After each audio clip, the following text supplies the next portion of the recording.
My name is Ranjan Kumar. Welcome back to my YouTube channel. अभी हमारा class 11th का human physiology से excretory products and their elimination का series चल रहा है। एंड आज के इस वीडियो लेक्चर में, जो कि इस सीरीज का लेक्चर नंबर 3 है, हम लोग पढ़ने वाले हैं एक बहुत ही important concept, that is mechanism of urine formation.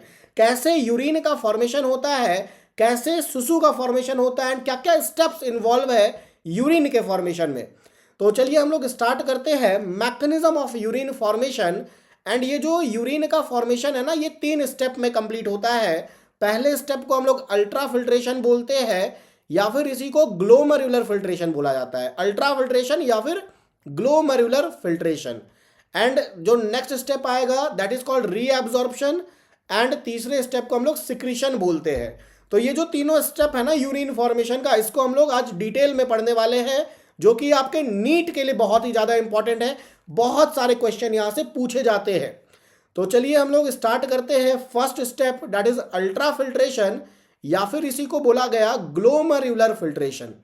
देखिए, ये जो अल्ट्रा फिल्ट्रेशन है या फिर जिसको हम लोग ग्लोमर्युलर फिल्ट्रेशन बोलते हैं, इसका सिंपल सा मीनिंग होता है filtration under high pressure. Ultra filtration का क्या मीनिंग है? Filtration under high pressure. Filtration under high pressure. And ये कहाँ होता है? तो ये होता है नेफ्रॉन के, है ना, जो कलेक्टिवली हम लोग नेफ्रॉन बोलते हैं, जिसका हमने लास्ट वीडियो में बहुत डिटेल में स्ट्रक्चर को स्टडी किया। ये कहाँ होता है? It occurs in glomerulus. It occurs in glomerulus plus Bowman's capsule. Glomerulus plus Bowman's capsule, ये दो साइट है जहां पे अल्ट्रा फिल्ट्रेशन होता है। एंड आप लोग कमेंट में बताइएगा, हमने लास्ट लेक्चर में पढ़ा था कि ग्लोमर्युलस और बॉमेंस कैप्सूल को क्या बोलते हैं एक साथ। ठीक है, तो ये कमेंट में बताइए। अब देखिए, जो अल्ट्रा फिल्ट्रेशन वाला स्टेप है ना, कैसे हो रहा है, फिल्ट्रेशन अंडर हाई प्रेशर कैसे हो रहा है, इसको हम लोग देखते हैं। तो जैसे अगर हम ग्लोमर्युलस का स्ट्रक्चर बनाए तो आपको पता है, देखिए सबसे पहले हमारा क्या बनेगा? हमारा सबसे पहले बनेगा afferent arteriole. This is afferent arteriole. And ये जो एफरेंट आर्टेरियोल होता है ना, ये थोड़ा मोटा होता है। This is thick as compare to afferent arteriole, ये मोटा होगा। एंड एफरेंट आर्टेरियोल के बाद जो आएगा हमारा क्या? Tuft of capillary. Tuft of capillary, capillary मतलब क्या? ब्लड वेजल्स का गुच्छा। टफ्ट ऑफ कैपिलरी है ना, कैपिलरी है यहाँ पे, नेटवर्क है ग्लोमर्युलस। इसको हम लोग, ये जो टफ्ट ऑफ कैपिलरी है ना, इसको हम लोग क्या बोलते हैं? ग्लोमर्युलस बोलते हैं। This is a tuft of capillary. And उसके बाद ये जाके बहुत पतला होता जाएगा, थिन ट्यूब बन जाएगा। And this thin tube is called as efferent arteriole, है ना। ये क्यों थिन होता गया? एफरेंट मोटा था, इफरेंट पतला है। ये क्यों पतला हो गया? क्योंकि ना देखिए क्या है, फिल्ट्रेशन अंडर हाई प्रेशर। जैसे जैसे ब्लड वेजल्स क्या होगा ना, पतला होते जाएगा, तो ब्लड प्रेशर बढ़ता जाएगा। और ब्लड प्रेशर बढ़ेगा ना, तो उतना बढ़िया फिल्ट्रेशन होगा, जिसको हम लोग अल्ट्रा फिल्ट्रेशन बोलेंगे। तो ये हमारा क्या बन गया? ये हमारा ग्लोमर्युलस बन गया। एंड ग्लोमर्युलस क्या है? ब्लड वेजल्स है। तो inner lining of blood vessels is called इंडोथेलियम।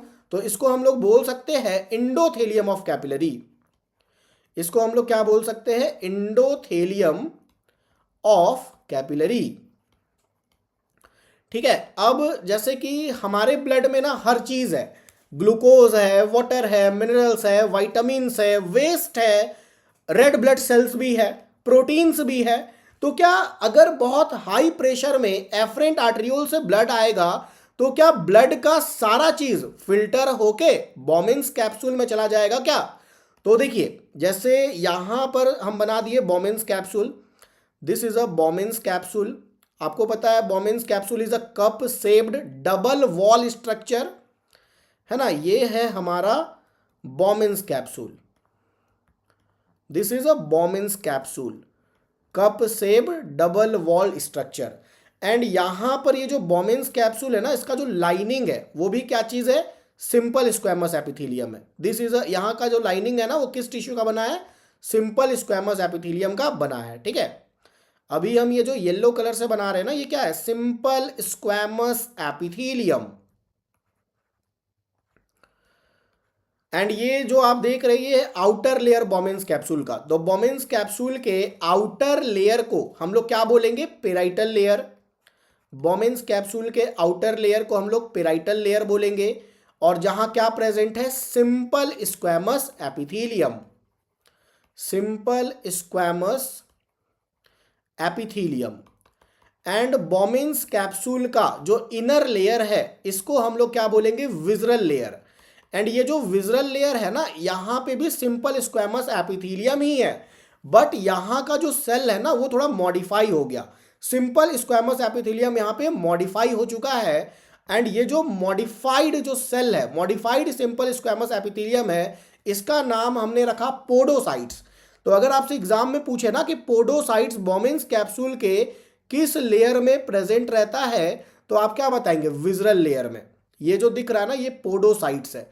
यही पोडोसाइट्स फिल्ट्रेशन स्लिट का फॉर्मेशन करता है जो कि ब्लड को फिल्टर करता है ना। ब्लड का बहुत सारा कंपोनेंट छन के फिल्टर होके बोमेन्स कैप्सूल में आ जाएगा।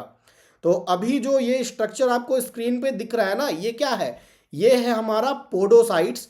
It is simply a simple squamous epithelium but little modified, and now it is called as podocytes. This is podocytes.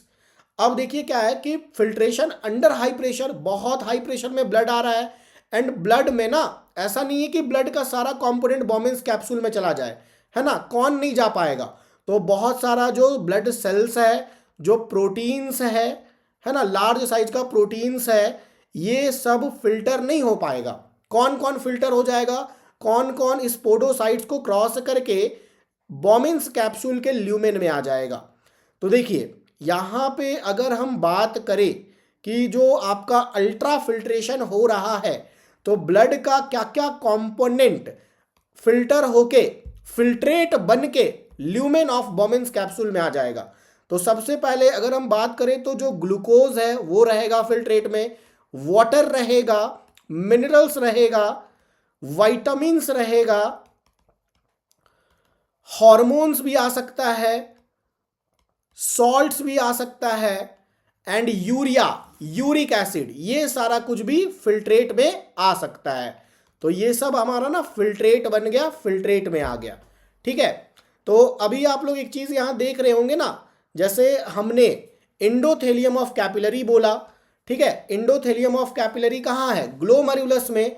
Then उसके बाद ये जो आपका इंडोथेलियम ऑफ कैपिलरी हो गया, देन उसके बाद जो हमारा epithelium of Bowman's capsule, simple epithelium of Bowman's capsule जो पोडोसाइट्स है ना, मॉडिफाइड स्क्वैमस एपिथेलियम, और इसके बीच में जो ये स्पेस है, इस स्पेस का क्या नाम है? इस स्पेस का नाम है बेसमेंट सब्सटेंस। Basement substance. तो ये सारे चीज को क्रॉस करके, जैसे सबसे पहले जो फिल्ट्रेट है ना, जो ब्लड है वो किसको क्रॉस करेगा? वो सबसे पहले क्रॉस करेगा इस इंडोथेलियम ऑफ कैपिलरी को। देन उसके बाद वो बेसमेंट सब्सटेंस में आएगा। देन उसके बाद ये जो हमारा पोडोसाइट्स है, that is modified simple squamous epithelium present on inner wall of Bowman's capsule, inner layer of Bowman's capsule, that is visceral layer. ये तीनों मिलकर फिल्ट्रेशन मेम्ब्रेन का फॉर्मेशन करता है और ब्लड को फिल्टर करके जो फिल्ट्रेट है वो बोमेन्स कैप्सूल के ल्यूमेन में आता है। ठीक है। तो होप आपको अल्ट्रा फिल्ट्रेशन का यहां तक क्लियर होगा। जैसे अब हम बात करेंगे ना कि एनसीईआरटी में बहुत सारा डेटा दिया हुआ है कि किडनी में ना हमारा ये जो नेफ्रॉन है, यहां पर कितना ब्लड या फिर कितना फिल्ट्रेट का फॉर्मेशन होता है। जैसे ब्लड आया, अब वो ब्लड में ना कितना फिल्ट्रेट, यहां पर जो बोमेन्स कैप्सूल में जो भी चीज आया इसको हम लोग फिल्ट्रेट बोले हैं। तो कितना फिल्ट्रेट पर मिनट, कितना फिल्ट्रेट पर डे आता है, या फिर अगर हम बोले तो हमारा जो किडनी है वो कितना ब्लड को फिल्टर करता है। तो चलिए हम लोग देखते हैं कुछ एनसीईआरटी का डेटा। तो इससे पहले आपको सबसे पहले समझना पड़ेगा, आपने पढ़ा है स्ट्रोक वॉल्यूम, आपने पढ़ा है स्ट्रोक वॉल्यूम। देख जैसे अगर हम बात करें स्ट्रोक वॉल्यूम का, तो स्ट्रोक वॉल्यूम क्या होता है? तो एक बार में आपका जो वेंट्रिकल्स है वो कितना ब्लड को पंप किया, तो ये 70 ml होता है स्ट्रोक वॉल्यूम। ठीक है। एंड एक टर्म होता है जिसको बोला जाता है कार्डियक आउटपुट। Cardiac output. ठीक है, ये जो कार्डियक आउटपुट है ना, कार्डियक आउटपुट क्या है कि हमारा जो हार्ट है वो कितना ब्लड को पंप कर रहा है, ठीक है, 1 मिनट में। जैसे अगर हम बात करें तो कि cardiac output is equal to stroke volume into heart beat. ठीक है, ये हमारा कार्डियक आउटपुट निकलता है। तो स्ट्रोक वॉल्यूम कितना है 70 ml, और 1 मिनट में हार्ट कितना बार धड़केगा 72 टाइम्स। तो इसको आप करेंगे ना तो ये लगभग हमारा हार्ट 1 मिनट में 5040 ml ब्लड को पंप करता है। That is approximately 5 litre of blood, that is 5 litre. तो ये जो 5 लीटर ऑफ ब्लड है ना, ये 5 लीटर ऑफ ब्लड क्या सारा ब्लड किडनी के पास चला जाएगा? नहीं। तो इसमें से एनसीईआरटी जो बोलता है ना किडनी के पास कितना ब्लड गया है, तो ये गया है 1/5, या फिर इसको हम लोग 20% बोलते हैं, that is comes to kidney, है ना। 5 लीटर में 1 मिनट में ना 20%, 5 लीटर का 20% जो है वो किडनी के पास जाता है। और ये कितना होता है? ये होता है 1100 टू 1200 ml, है ना। ये एग्जैक्ट नहीं है, अप्रोक्सीमेट है। ठीक है, तो 1 मिनट में हार्ट से किडनी में 1100 से 1200 ml ब्लड गया। ठीक है, अब देखिए इसके बाद जैसे 1 मिनट में इतना हो गया 1100 से 1200 ml। ठीक है, अगर इसी का हम बात करें ना 1100 to 1200 ml पर मिनट, तो इतना ब्लड में ये जो ब्लड गया है तो क्या सारा ब्लड आ गया बोमेन्स कैप्सूल में? मान लीजिए कि अभी जो हम बात कर रहे थे एफरेंट आर्ट्रियोल से ब्लड आया, और ब्लड मान लीजिए कितना ब्लड आया 1100 से 1200 ml पर मिनट, तो क्या सारा ब्लड चला गया बोमेन्स कैप्सूल में? तो सारा ब्लड नहीं गया। जो फिल्ट्रेट है ना वो 1 मिनट में कितना फिल्ट्रेट बना? 1 मिनट में जो फिल्ट्रेट बनता है वो 25 ml पर मिनट होता है। ठीक है, 1 मिनट में जो फिल्ट्रेट होता है, फिल्ट्रेट मतलब क्या? ब्लड का वो कंपोनेंट जो फिल्टर होके बोमेन्स कैप्सूल में आया है। एंड ये जो फिल्ट्रेट है ये होता है 180 लीटर पर डे, यानी कि एक दिन में जो फिल्ट्रेट है वो कितना आया बोमेन्स कैप्सूल में? 180 लीटर। ठीक है, अब देखिए जैसे अगर हम ये सब जो बात किए, ये जो पूरा एनसीईआरटी का डेटा है, सिंपली क्या बोले हम लोग कि हमारा जो हार्ट है वो 1 मिनट में अप्रोक्सीमेट 5 लीटर ब्लड पंप किया।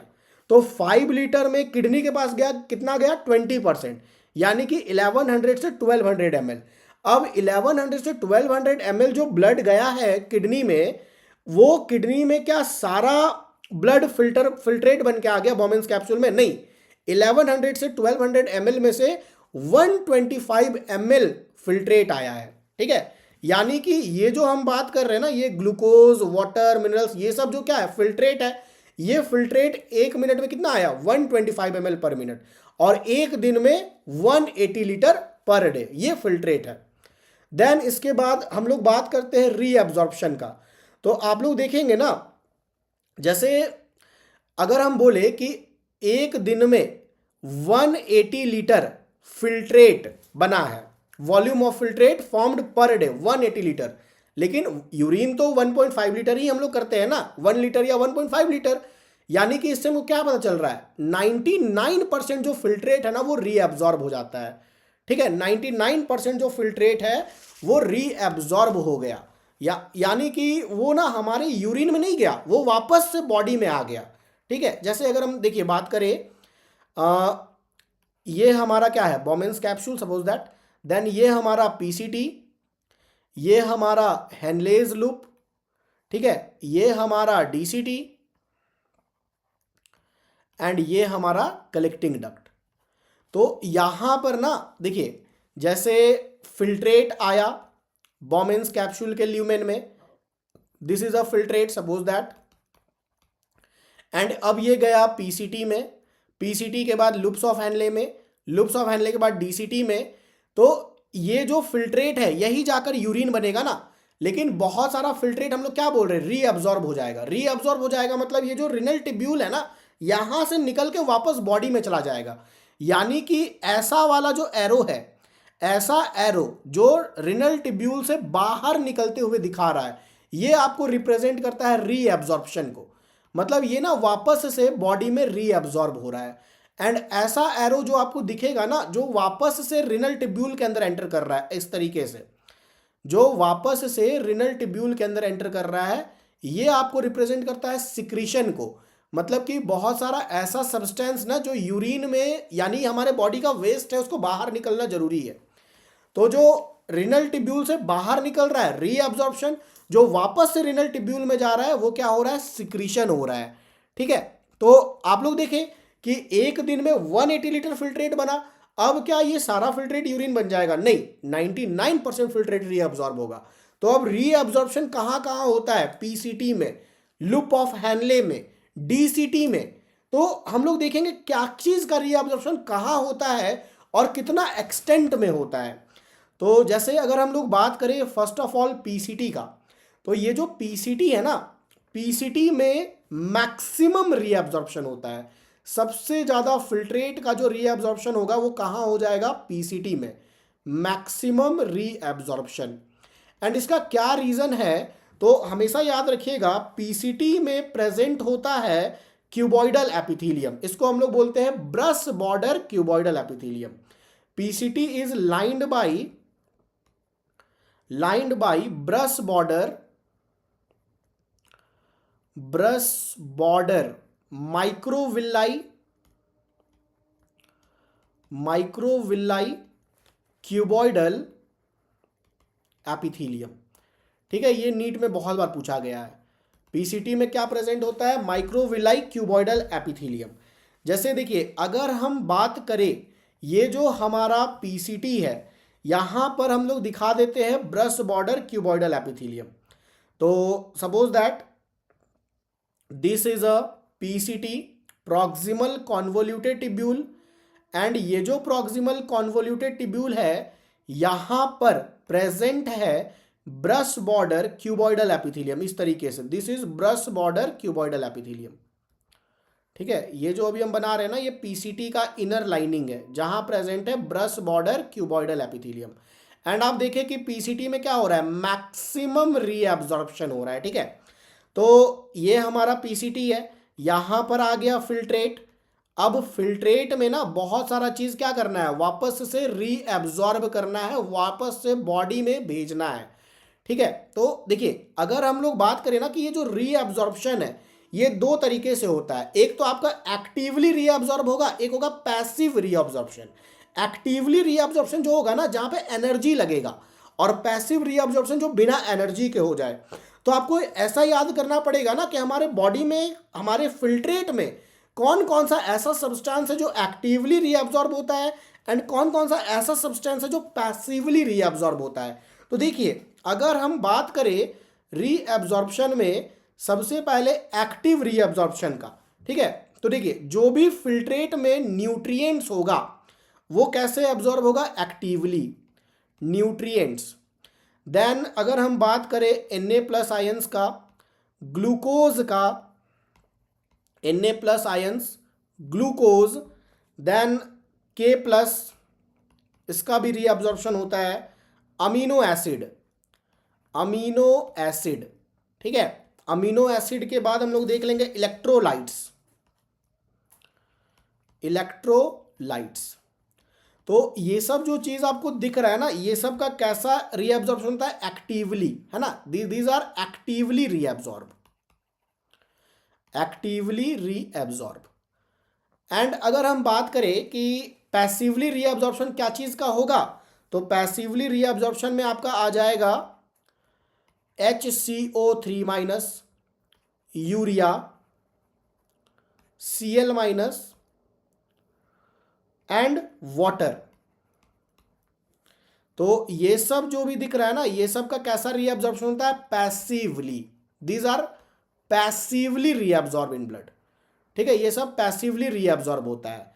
HCO3 minus, urea, Cl minus and water. Urea, एक आप लोग सोच रहे हैं कि भाई ये तो वेस्ट है ना, लेकिन ये जो यूरिया है ना, ये भी स्मॉल अमाउंट में रीअब्जॉर्ब होता है। ठीक है, क्यों रीअब्जॉर्ब होता है अभी हम लोग आगे देखेंगे, काउंटर करेंट मैकेनिज्म, तो वहां डिटेल में समझेंगे। तो very small amount is also reabsorbed urea in PCT. तो पीसीटी में ये सारा कुछ हुआ। ठीक है, अब देखिए आगे अगर हम लोग बात करें पीसीटी के बाद, तो हमारा लूप ऑफ हेनले है। लूप ऑफ हेनले में भी रीअब्जॉर्प्शन होता है, ठीक है। अब देखिए ये जो लूप ऑफ हेनले है ना, इसके बारे में देखेंगे हम लोग। तो ये पढ़ चुके हैं कि लूप ऑफ हेनले अगर डीपली पेनिट्रेट करेगा मेड्यूला में, ठीक है, तो उसको हम लोग मेड्यूलरी इंटरस्टिशियम बोलेंगे। एंड यहाँ पर ना, जैसे आप जैसे देखेंगे ना, कॉर्टेक्स के मेड्यूला, कॉर्टेक्स से मेड्यूला की तरफ बढ़ेंगे तो जो ऑस्मोलैरिटी है वो बढ़ता जाता है। 300 मिली ऑस्मो पर लीटर है कॉर्टेक्स में, एंड मेड्यूला में यही 1200 मिली ऑस्मो पर लीटर हो जाता है, ठीक है। अब देखिए इसके बाद जैसे अगर हम बात कर रहे हैं लूप ऑफ हेनले का, तो ये जो लूप ऑफ हेनले है ना, इसका दो पोर्शन है। एक तो आपका क्या है, descending loop of Henley, descending limb of loop of Henley, and दूसरा क्या है, ascending limb of loop of Henley. हम लोग ये डिसेंडिंग और असेंडिंग कैसे बोल रहे हैं, तो ये बोमेंस कैप्सूल, ये पीसीटी, एंड यहाँ पे फिल्ट्रेट नीचे जा रहा है, तो नीचे जा रहा है तो डिसेंडिंग, एंड फिल्ट्रेट अगर ऊपर जा रहा है तो असेंडिंग, ये डीसीटी, और ये फिर हमारा कलेक्टिंग डक्ट। ऐसे नेफ्रॉन का सिंपल स्ट्रक्चर है। अब देखिए आपको याद रखना है, ये जो descending limb of Henle loop है ना, it is only permeable for water. Descending limb of loop of Henley is permeable for water, है ना। यहां पे सिर्फ वाटर का रीअब्जॉर्प्शन होगा, permeable for water and impermeable for salts और इलेक्ट्रोलाइट्स, इम्परमिएबल फॉर सॉल्ट्स और इलेक्ट्रोलाइट्स। तो यहां पे अगर परमिएबल फॉर वाटर है तो वाटर का रीअब्जॉर्प्शन होगा, ठीक है, वाटर रीएब्जॉर्ब्ड। अब आप देखिए जैसे ही फिल्ट्रेट नीचे की तरफ जा रहा है, descending limb of Henle loop में फिल्ट्रेट नीचे की तरफ जा रहा है, तो वाटर का रीअब्जॉर्प्शन हो जा रहा है। यानी कि वाटर अगर हम लोग निकाल ले फिल्ट्रेट से तो वो कैसा हो जाएगा, ज़्यादा कॉन्सेंट्रेटेड हो जाएगा ना, क्योंकि वाटर तो निकाल लिए। तो ये ना, जैसे ही वाटर रीअब्जॉर्ब हुआ, वाटर रीअब्जॉर्ब हो रहा है फिल्ट्रेट से, तो वो धीरे धीरे क्या हो जाता है ना, हाइपरटोनिक हो जाता है। हाइपरटोनिक यानी कि more concentrated filtrate, more concentrated filtrate, ठीक है। तो ये हमारा सारा काम हुआ descending limb of Henle loop में। देन अगर हम लोग बात करें ascending limb of Henle loop, तो ascending limb of Henle loop में ना रीअब्जॉर्प्शन मिनिमम अमाउंट में होगा, reabsorption is minimum, reabsorption is minimum, ठीक है। एंड ये जो होता है ना, ये बिल्कुल descending limb of loop of Henley के ऑपोजिट, लाइक ये हो जाता है permeable for electrolytes, permeable for electrolytes and impermeable for water, impermeable for water. Water का रीअब्जॉर्प्शन यहां पे नहीं होगा, इम्परमिएबल फॉर वाटर। एंड आप लोग देखेंगे ना, ये जो ascending limb of Henle loop है ना, इसका दो पोर्शन होता है। एक हमारा कैसा है, एक थिन वाला है, एक पतला रहेगा, देन ये ऊपर जाकर ना मोटा हो जाता है, थिक हो जाता है। तो इसको हम लोग बोलते हैं thick ascending limb of Henle loop and thick ascending limb of Henle loop. And आपको यहाँ पे याद रखिएगा, ये जो थिन पोर्शन है ना, ये जो थिन पोर्शन है ascending limb of Henle loop का, यहाँ पर पैसिव रीअब्जॉर्प्शन होता है इलेक्ट्रोलाइट का, यहाँ पर पैसिव रीअब्जॉर्प्शन होता है इलेक्ट्रोलाइट का, passive reabsorption of electrolyte. And ये जो thick portion of ascending limb of Henle loop है, यहां पर होता है एक्टिव रीअब्जॉर्प्शन ऑफ इलेक्ट्रोलाइट, यहां पर होता है एक्टिव रीअब्जॉर्प्शन ऑफ इलेक्ट्रोलाइट। तो ये भी बहुत इंपॉर्टेंट है, ठीक है, रीअब्जॉर्प्शन ऑफ इलेक्ट्रोलाइट। अब आप लोग देखेंगे कि जैसे ही फिल्ट्रेट ऊपर जा रहा है, ascending limb of loop of Henley मतलब फिल्ट्रेट ऊपर जा रहा है, तो जैसे जैसे ऊपर जाएगा ना, ये हो जाएगा हाइपोटोनिक, हाइपोटोनिक हो जाएगा। हाइपोटोनिक बोलने का मतलब है कि हाइपोटोनिक, यहां पर जो कंसंट्रेशन है, जो फिल्ट्रेट है वो लेस कॉन्सेंट्रेट हो जाएगा, ठीक है, क्योंकि इलेक्ट्रोलाइट्स रीअब्जॉर्ब हो गया ना। तो यहां पे हम लोग बोल सकते हैं less concentrated filtrate, less concentrated filtrate as electrolytes gets reabsorb. आप लोग समझ रहे हैं ना कंसंट्रेटेड का क्या मतलब है। अगर हम बोल रहे हैं मोर कंसंट्रेटेड तो उसमें वाटर कम है, इलेक्ट्रोलाइट ज़्यादा है। अगर हम बोल रहे हैं लेस कॉन्सेंट्रेटेड तो मतलब इलेक्ट्रोलाइट्स अब कम हो गया, रीअब्जॉर्ब हो गया। Less concentrated filtrate as electrolytes gets reabsorb. ठीक है, तो ये हमारा हो गया लूप ऑफ हेनले में, ये सारा काम होता है लूप ऑफ हेनले में। देन अब हम लोग बात करेंगे नेक्स्ट हमारा डीसीटी में। देखिए डीसीटी में ना कंडीशनल रीअब्जॉर्प्शन होता है। कंडीशनल रीअब्जॉर्प्शन बोलने का क्या मतलब है कि ये ना हार्मोन्स के इन्फ्लुएंस में हो रहा है। डीसीटी में conditional reabsorption under certain situation in the influence of certain hormones. अब देखिए यहां पर अगर हम लोग हार्मोन्स का बात करें ना तो दो हार्मोन्स इन्वॉल्व है। ठीक है, एक हमारा है ADH, ADH that is anti diuretic hormone, जिसको हम लोग वैसोप्रेसिन के भी नाम से जानते हैं, एंटी डायूरेटिक हार्मोन। और इसको हम लोग और क्या कहते हैं, वैसोप्रेसिन, एंटी डायूरेटिक हार्मोन और वैसोप्रेसिन। ठीक है, तो ये जो एडीएच है ना ये एक तरीके का हाइपोथैलेमिक हार्मोन है, बट ये स्टोर होता है पोस्टीरियर पिट्यूटरी में। ठीक है, तो इसको हम लोग बोल देते हैं it is a hypothalamic hormone, it is a hypothalamic hormone, hypothalamus से निकला बट ये स्टोर होता है, but store in posterior pituitary, जिसको न्यूरो हाइपोफाइसिस भी बोला जाता है, पोस्टीरियर पिट्यूटरी। ठीक है, अब देखिए ये जो एडीएच है ये किस पे एक्ट करता है, ये एक्ट करता है डीसीटी पे।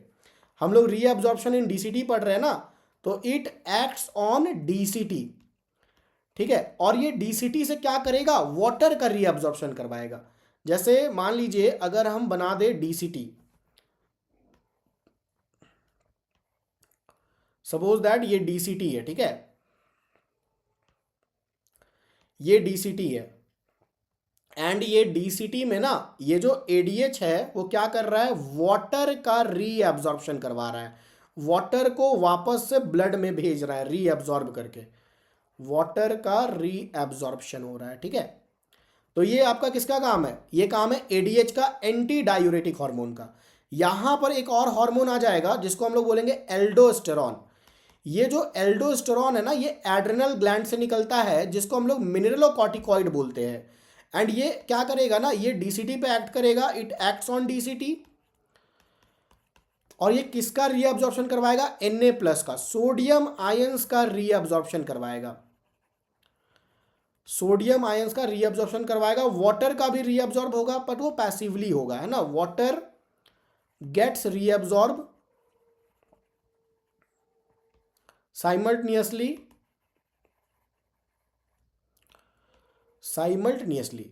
तो ये जो एल्डोस्टेरॉन है, ये एल्डोस्टेरॉन दैट इज, ये किसका हार्मोन है, एड्रेनल ग्लैंड का, एड्रेनल कॉर्टेक्स का। This is a hormone of adrenal cortex, जिसको मिनरलोकॉर्टिकॉइड भी बोलते हैं।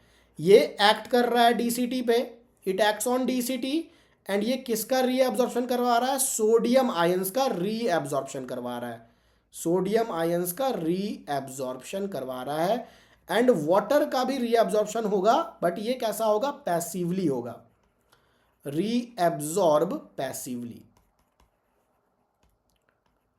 एंड जो डीसीटी होता है ना, डीसीटी के पास कैसा एपिथेलियम है, तो cuboidal, simple cuboidal epithelium, simple cuboidal epithelium.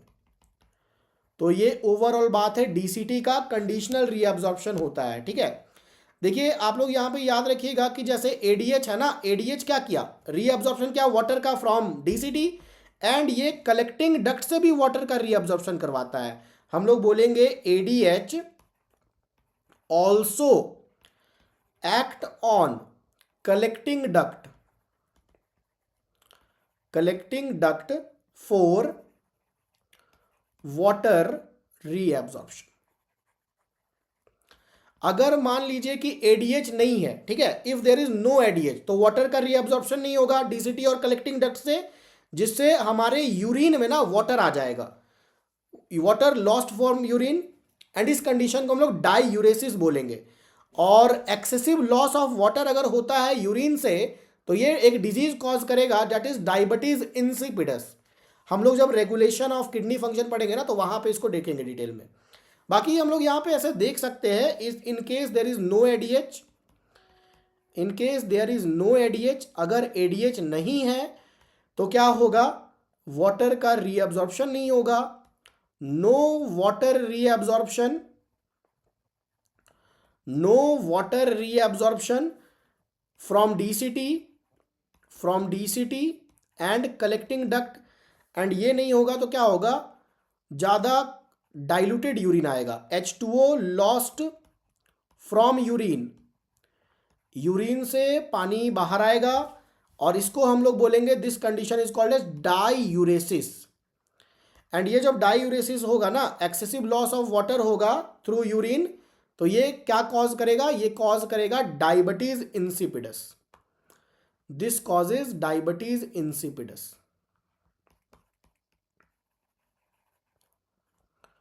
Diabetes insipidus, ठीक है। बाकी हम लोग ये रेगुलेशन ऑफ किडनी फंक्शन में भी पढ़ेंगे।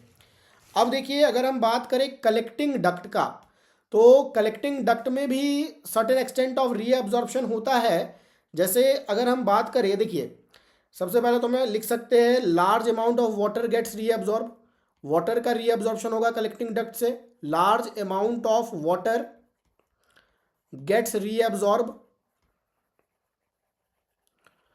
जैसे जैसे मान लीजिए ना, ये हमारा क्या है, ascending limb of loop of Henle, this is ascending limb of loop of Henle, this is ascending limb of loop of Henley.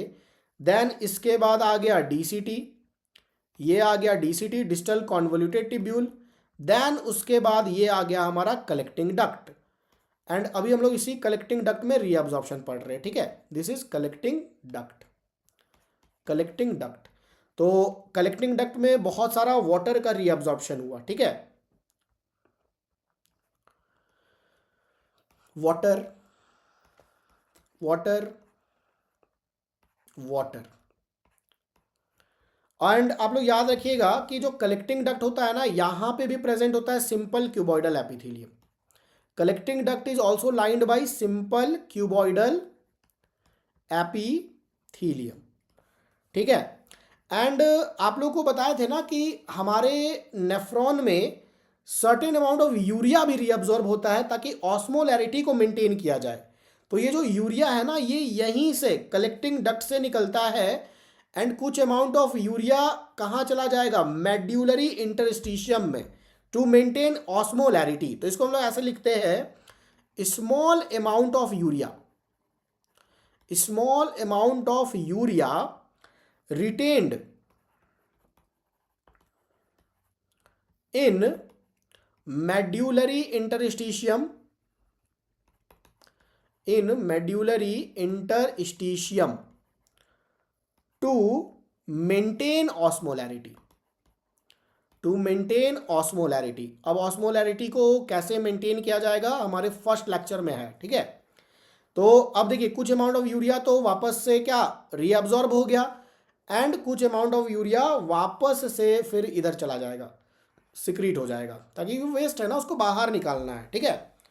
तो small amount of urea gets reabsorb, इसको भी हम लोग ऐड कर लेते हैं यहाँ पे कलेक्टिंग डक्ट में ही, small amounts of urea gets reabsorbed. And एक लाइन हम लोग और यहां ऐड करेंगे, सम यूरिया, जो देख रहे हैं ना कुछ अमाउंट ऑफ यूरिया वापस से ascending limb of loop of Henle में चला गया, तो हम लोग यहां ऐड करते हैं सम यूरिया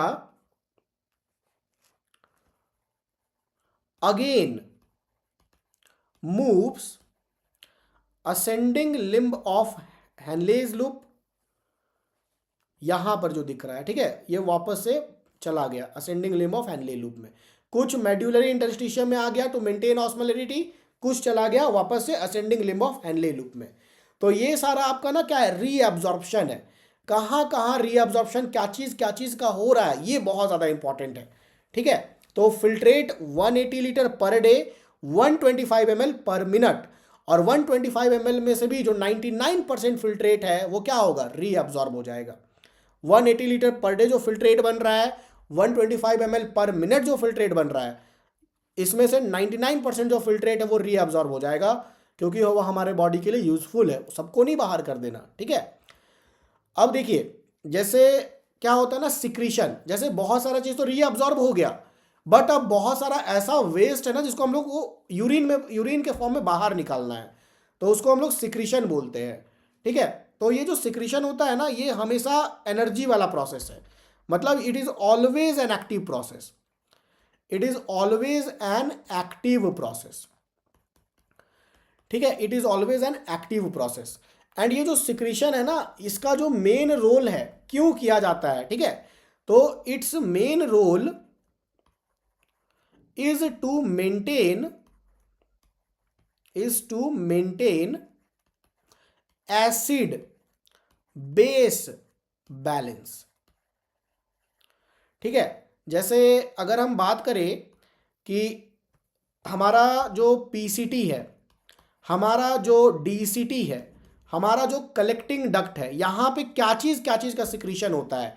सिक्रीशन मतलब क्या, कि वापस से रिनल टिब्यूल में, है ना, ब्लड से रिनल टिब्यूल में जाना, क्योंकि वो वेस्ट है, उसको बाहर निकालना है।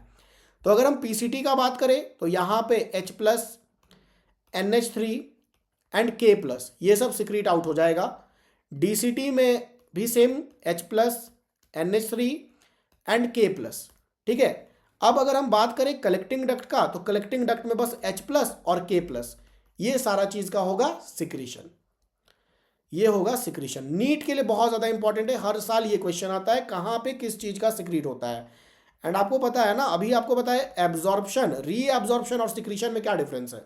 रिनल टिब्यूल से अगर कोई चीज़ बाहर निकल रहा है, मतलब वो ब्लड में जा रहा है, और बाहर निकलने वाला इज रीअब्जॉर्प्शन, है ना। रिनल टिब्यूल से ब्लड में गया, रीअब्जॉर्प्शन, और ब्लड से वापस से रिनल टिब्यूल में आया, ये क्या है, सिक्रीशन है। एंड ये सारा चीज का सिक्रीशन हो रहा है, ठीक है। देखिए इसके बाद हमारा क्या है ना, फंक्शन ऑफ टिब्यूल्स। जैसे यहां पे अभी हम लोग जितना भी स्टडी किए ना, उसी को डिटेल में अगर हम बात करें पीसीटी में क्या चीज का रीअब्जॉर्प्शन हुआ, ठीक है। तो आप लोग देखे थे यहां पे ऑलमोस्ट सारा न्यूट्रिएंट, ऑलमोस्ट ऑल न्यूट्रिएंट्स का रीअब्जॉर्प्शन हुआ। 70 to 80% of electrolytes,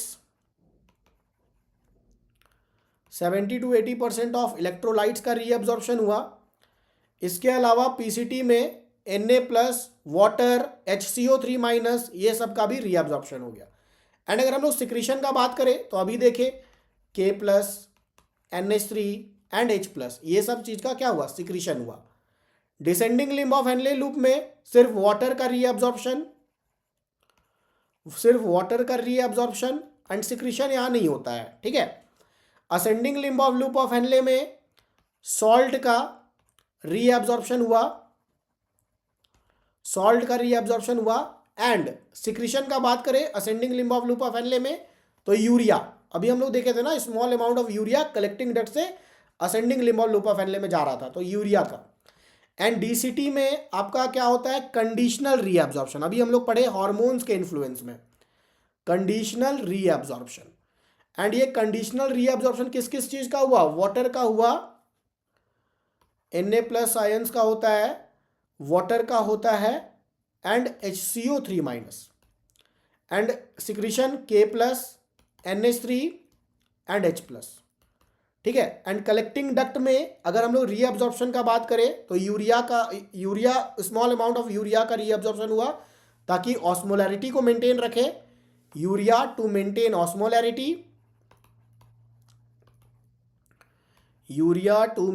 osmolarity, and यहां पर कलेक्टिंग डक्ट में वाटर का रीअब्जॉर्प्शन हुआ, ठीक है। और सिक्रीशन का बात करें तो K+ एंड H+ का। तो ये पूरा लिस्ट है, ये बहुत ज़्यादा इंपॉर्टेंट है आपके एग्जाम के लिए, बहुत ही ज़्यादा इंपॉर्टेंट है, ठीक है। तो ये तो आपका रीअब्जॉर्प्शन एंड सिक्रीशन हो गया, ठीक है, ये हम लोग समझ लिए।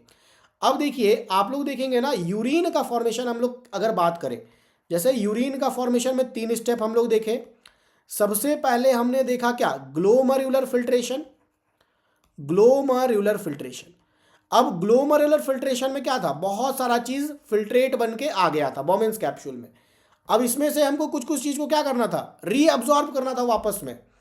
तो हम लोग ऐसा लिख सकते हैं क्या, urine formation is equal to glomerular filtration minus reabsorption, क्योंकि फिल्ट्रेट में बहुत सारा चीज़ को रीअब्जॉर्ब करना था ना, एंड रीअब्जॉर्प्शन के बाद उसके बाद वापस से कुछ चीज़ ऐड करना था ताकि यूरिन बन जाए।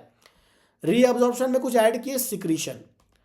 तो हम लोग ऐसा लिखेंगे एग्जाम में, ऐसा आपको मिल सकता है लाइन, एक्सक्रीशन या urine formation is equal to ultrafiltration minus reabsorption plus secretion. ठीक है, तो ये सारा सिंपल टर्म है ग्लोमेरुलर फिल्ट्रेशन का, रीअब्जॉर्प्शन का एंड सिक्रीशन का। हम लोग इसको एक बार कंक्लूड करते हैं, हम लोग क्या क्या पढ़े, है ना। देखिए, हम लोग बोले कि सबसे पहले ग्लोमेरुलस फिल्ट्रेशन हो रहा है, बोमेन्स कैप्सूल में ब्लड से बहुत सारा चीज़ फिल्टरेट बन के बोमेन्स कैप्सूल में आ रहा है। अब बोमेन्स कैप्सूल में फिल्ट्रेट तो आ गया, बहुत सारा फिल्ट्रेट है, उसमें से बहुत सारा चीज़ को हमको नई बॉडी से एक्सक्रीट करना है, उसको क्या करना है, वापस से रीअब्जॉर्ब करना है, तो रीअब्जॉर्प्शन कहलाएगा वो। और आपने देखा सबसे ज़्यादा रीअब्जॉर्प्शन पीसीटी में होता है, डीसीटी में भी रीअब्जॉर्प्शन हुआ, लूप्स ऑफ हैनले में भी रीअब्जॉर्प्शन हुआ, और कलेक्टिंग डक्ट में भी रीअब्जॉर्प्शन हुआ। तो बहुत सारा फिल्ट्रेट रीअब्जॉर्ब हो गया। अब वापस से हमको ना फिल्ट्रेट में कुछ ऐड करना है जो वेस्ट है, उसको हम लोग बोले सिक्रीशन को ऐड कर दिए, एंड फाइनली जो फिल्ट्रेट है आफ्टर एडिंग सिक्रीशन वो अब बन गया है यूरिन, और यूरिन को हम लोग एक्सक्रीट आउट कर देंगे, और यूरिन में मेनली आपका यूरिया रहेगा, है ना, और क्रेटिनाइन बहुत सारा वेस्ट होता है यूरिन में। तो होप ये लेक्चर आपके लिए बहुत ज़्यादा हेल्पफुल रहेगा। आप लोग क्वेश्चन को सॉल्व करिए एंड वीडियो को लाइक करिए, चैनल को सब्सक्राइब करिए। Thanks all of you.